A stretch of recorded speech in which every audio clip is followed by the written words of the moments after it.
Everyone has a bad haircut now and then, right? However, when my daughter told me about a bad haircut experience that she just had, it made me sick to my stomach. And I need to know if I'm overreacting here because I don't know that I am. When she first called me and told me that she had a bad haircut experience, my first reaction was like, okay, everyone has a bad haircut, hair grows, it's no big deal.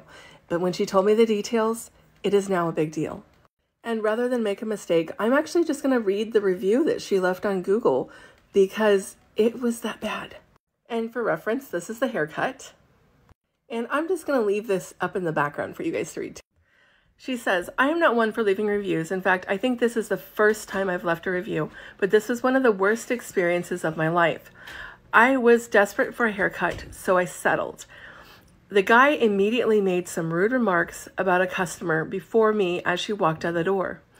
He started making discriminatory remarks about how he had to leave the salon to accommodate a woman in her religious beliefs while she got her hair cut. He was pointing out that she was wearing a hijab and he had to leave. He then pointed out my features, fair skin, blonde hair, and told me that I was good for breeding and referred to me as cattle.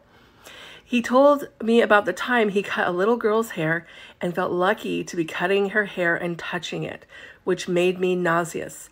He made several comments referring to STIs and STDs and TMI sexual information that customers should never know.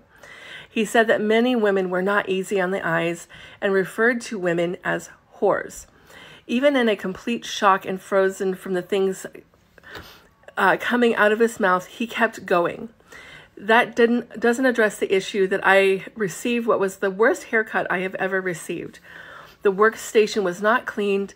He used the same apron he used on the previous client. When I left, I had another person's hair all over me, my wallet, my phone, and at the station.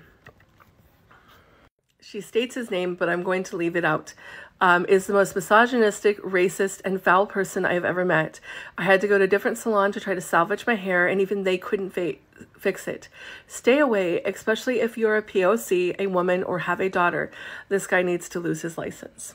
My daughter was so terrified when she came to me that she didn't even want to do anything about this. She was horrified. She was scared that there would be retributions.